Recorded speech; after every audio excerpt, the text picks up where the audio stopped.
Halo semuanya dan selamat datang di pembahasan kita kali ini. Hari ini kita bakal bongkar habis-habisan sebuah fenomena ekstrim di pasar emas yang belakangan ini sukses bikin banyak orang di seluruh dunia kebingungan, bahkan sampai panik. Kalau kalian punya emas, lagi kepikiran buat investasi, atau sekedar penasaran aja sama keanehan ekonomi global sekarang, kalian ada di tempat yang tepat. Kita lagi ngeliat sebuah anomali pergerakan harga emas yang belum pernah kejadian selama beberapa dekade terakhir nih. Jadi, mari kita kupas tuntas apa yang sebenarnya lagi terjadi di balik layar. Oke, kita langsung bahas saja ya. Baru beberapa bulan yang lalu, emas sempat nyentuh puncak euforia yang benar-benar gila sampai melewatin harga $5.000. Dan yang jadi sorotan utamanya adalah angka ini nih. RSI-nya tembus di atas 90.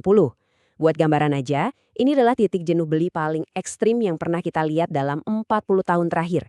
Bayangin aja suatu kondisi di mana semua orang di sekitar kalian kena sindrom FOMO alias takut ketinggalan dan mereka semua nekat balapan beli emas tanpa henti.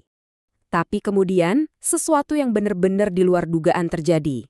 Dari puncak euforia yang menggebu-gebu tadi, harga emas tiba-tiba terjun bebas dan crash sampai minus 10%.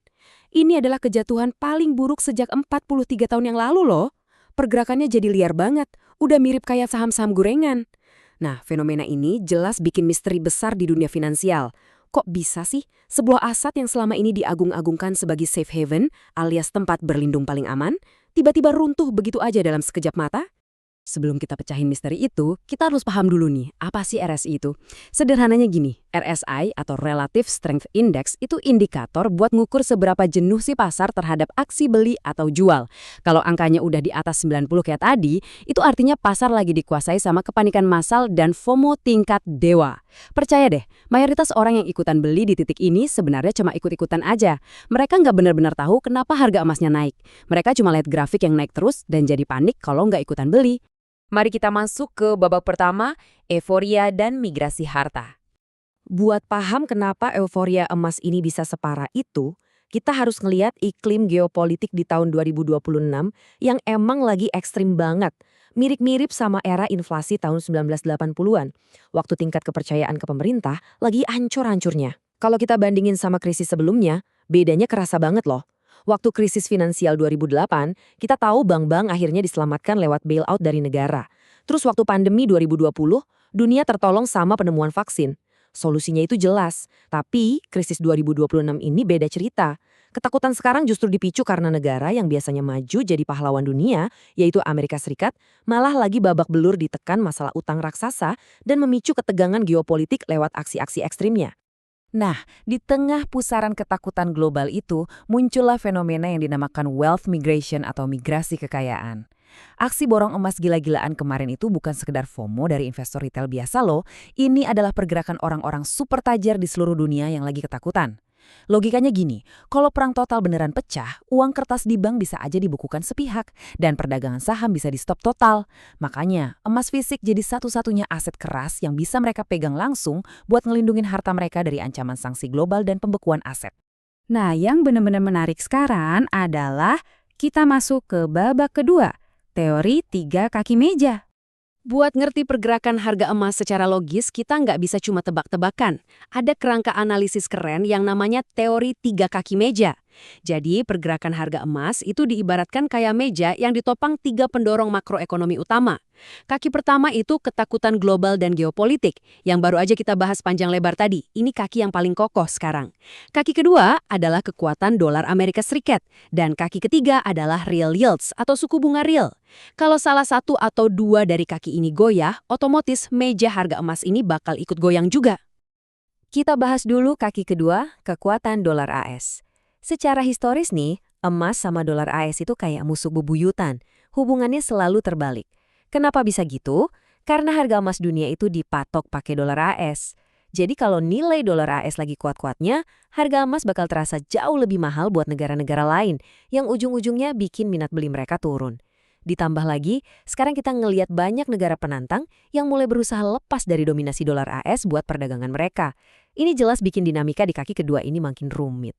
Lanjut ke kaki ketiga, real yield atau suku bunga real. Ini murni pakai hitungan matematika sederhana aja kok. Coba bayangin, kalian punya uang tunai dalam jumlah besar. Kalau bank sentral ngasih suku bunga acuan 5%, terus inflasi ada di angka 2%, berarti kalian bakal dapat keuntungan bersih yang dijamin negara sebesar 3% kan? Sebagai investor yang rasional, kalian pasti mikir, ngapain aku naruh uang di emas yang nggak ngasih bunga atau dividen bulanan? Mending aku taruh di obligasi negara yang udah pasti ngasih untung 3% tiap tahunnya. Dan asal tahu aja ya, ini tuh bukan cuma teori di atas kertas. Ada sebuah riset yang neliti data selama lebih dari 50 tahun dan mereka nemuin pola yang konsisten banget. Setiap kali suku bunga real ini naik 1% aja, rata-rata harga emas bakal merosot sebesar 4,69%. Ini udah jadi hukum alam buat kaki ketiga meja kita. Emas itu super sensitif sama perubahan suku bunga karena dia harus bersaing langsung sama instrumen investasi lain yang ngasih kepastian imbal hasil. Sekarang kita tiba di babak ketiga, katalis terjadinya crash.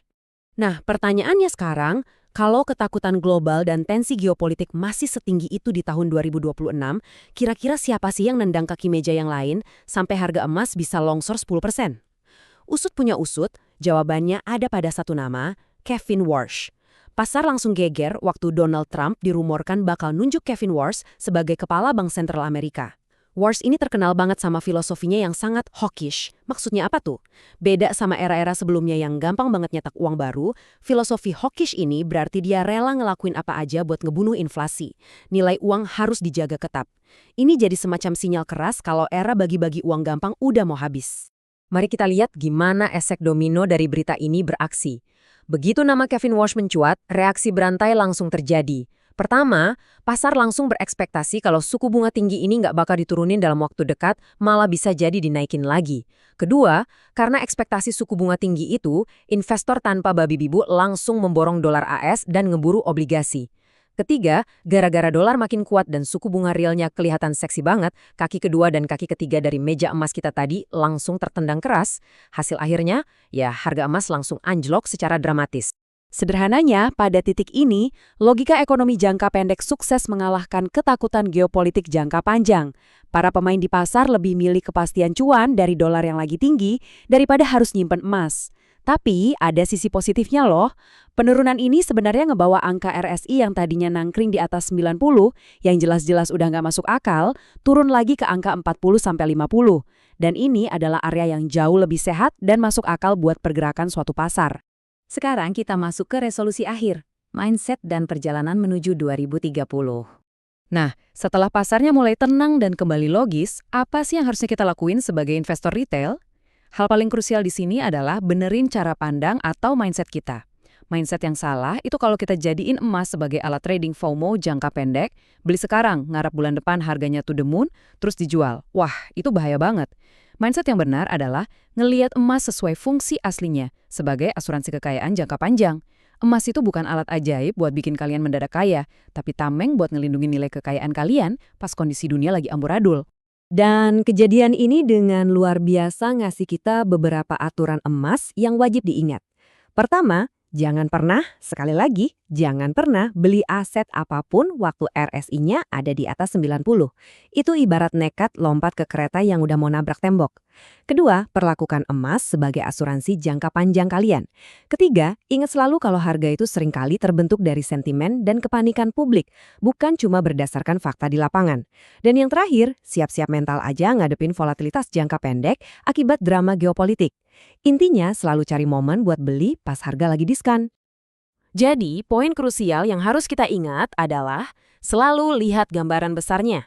Tensi ketegangan dunia ini masih jauh dari kata selesai. Dan kaki pertama kita, yaitu ketakutan global, masih berdiri super kokoh. Makanya, prediksi terbaru dari JP Morgan ini narik perhatian banget. Mereka memproyeksikan kalau harga emas bisa meroket sampai $8.000 di tahun 2030 nanti. Gak main-main kan? Prospek jangka panjangnya emang masih sangat kuat, karena masalah fundamental dunia, kayak pergeseran kekuasaan sama tumpukan utang global, masih belum ada titik terangnya. Pada akhirnya, semua keputusan balik lagi ke tangan kalian. Sebelum kalian ambil langkah investasi di tengah kondisi dunia yang lagi berubah drastis ini, coba deh tanya ke diri sendiri. Apakah kalian beli emas cuma buat ngejar cuan instan yang risikonya setinggi langit? Ataukah kalian membelinya sebagai asuransi jangka panjang buat ngelindungin keringat dan hasil kerja keras kalian dari ketidakpastian dunia? Jawaban jujur dari pertanyaan itulah yang bakal nentuin strategi kalian ke depannya.